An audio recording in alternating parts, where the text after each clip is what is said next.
Help support our coverage with a free account on Privacy, the service that keeps your bank information private when shopping online.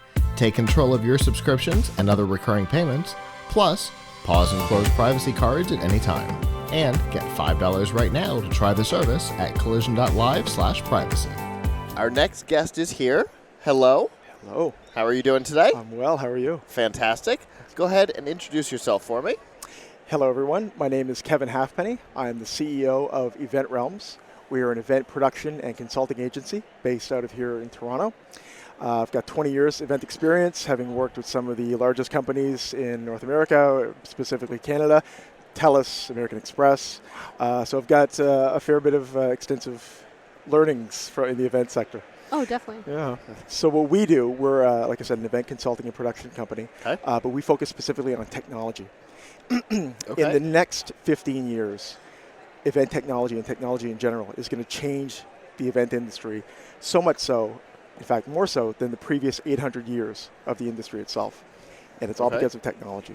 Okay. But in what realm? Because obviously we know that the backdrop of the stage in there is way different than it was even 2 years ago at Collision. Sure. So there's certainly technology going into effect there, but what other places are we seeing that? And I'm glad you raised that time issue. If you were to look at an event supplier list today and compare it to one about 15, 20 years ago, the number of event technology options and emerging ones, roughly the same in terms of where the technology is. You know, you've got your screens, you've got your AV, obviously, but where it comes to emerging tech like AI, VR, beacon-based service, things of that nature, IoT things, that's where it's really lacking. And so, as opposed to industries like the hotel industry and the taxi industry that were revolutionized by a simple app, events pose a unique challenge given the number of moving parts. Yeah. So over the next 15 years, it's not going to be an overnight change. It'll be more of a disruption of 1,000 cuts, if you will. In Event Realms, ultimately, we want to own the knives. And we want to provide we want to provide event production companies with the latest and greatest when it comes to event technology. I love that. Okay, so on the beacon front, we can attest to when Google beacons worked before they shut down nearby earlier this year. We actually, each of us would carry one in our pocket with the link to our coverage. Yes. Because it was a great way to interact with an audience that we weren't directly interacting with. The people who are walking behind us in the shot right now. Like, we're not talking to them. We can't talk to all those people, but my pocket could. Yeah. Exactly. Boop. Hey, Exactly. this is going on right here. Let me check it out.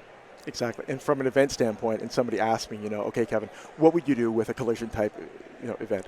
One of the things that we've kind of offered to our clients is the use of beacon with respect to changing on the fly in an atmosphere like this, where people congregate, where are people kind of gravitating towards, and how can we change that on the fly such that it promotes all our sponsors and equally distributes where the people are. So if it's an on-the-fly installation somewhere to install something on the fly that would allow people to slowly gravitate towards another part, thereby exposing more of your sponsors to the attendees in general. That's something that we could use. So it's pretty cool. So that's the kind of thing that, from the average attendee standpoint, they don't know exists. Exactly. Fortunately, we actually are involved in some event from the other side of things, the other side of the camera.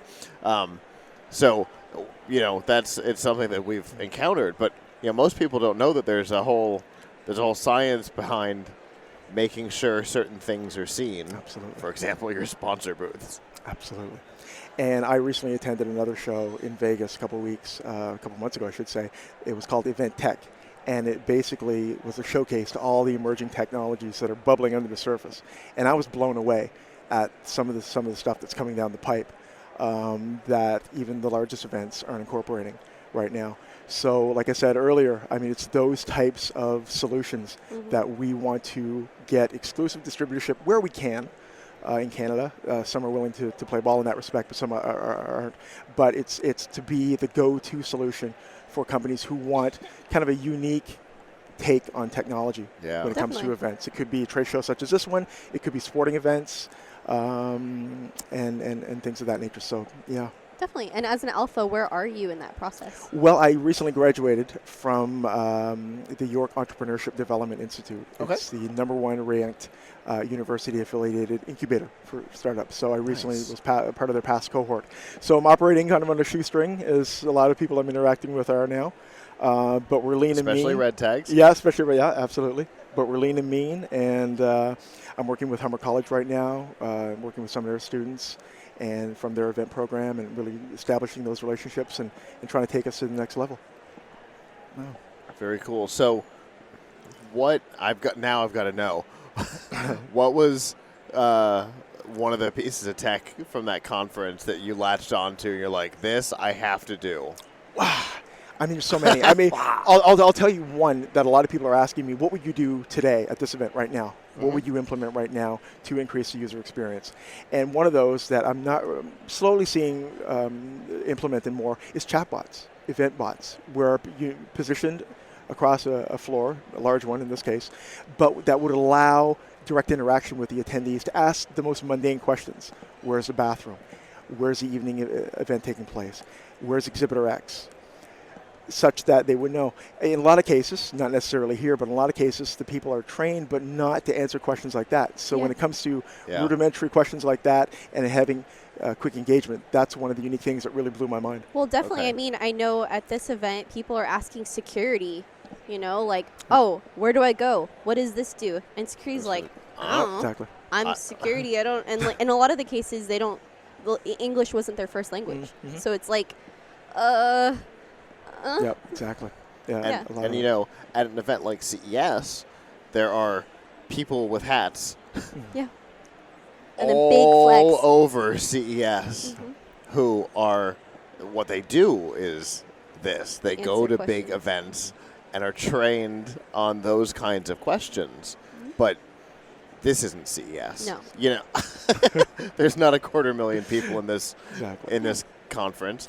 They don't have, you know, Intel with a booth bigger than the Media Village here to pay for all those people to know what they're doing.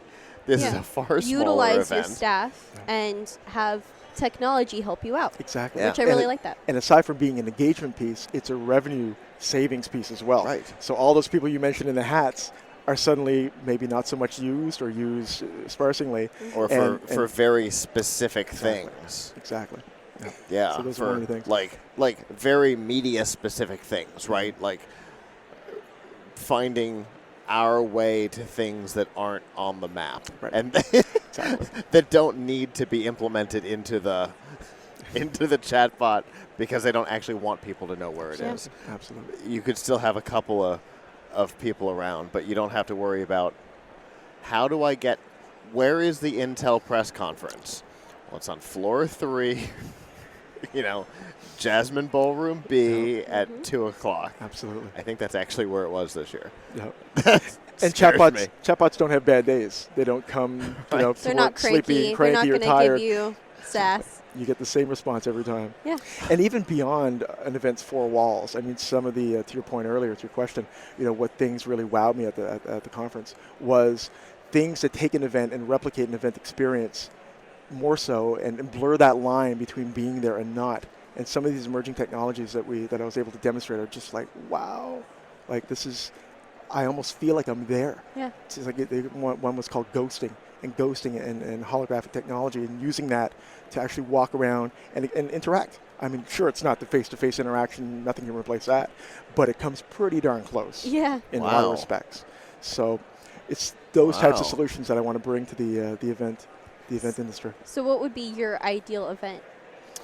Aside from this one, and Collision, if you're listening, yeah.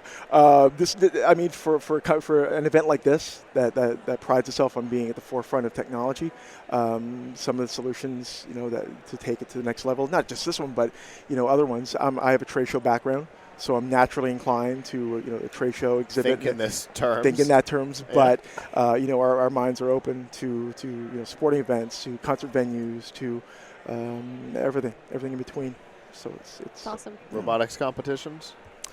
Yes, perhaps. Okay. Great. We might be able to get some We might have to Oh, well now. pick your brain a little bit about That'd be fantastic. a nonprofit organization we work with. Oh, very lovely. And that's great. I mean, to bring it to even that, and I'm glad you raised that, to bring it, I mean, a lot of people think of tech investment as being something that's, beyond their scope or realm. You'd be surprised at how affordable it can be to implement even the most, basic solution, and then, going from there and seeing how it works and having the direct numbers and data to back it up. Mhm. So, yeah. That's really cool. So obviously you're based here-ish. Yeah, in Toronto. Okay. It is in Toronto, yeah. All right. Yeah. And so your reach would be how far?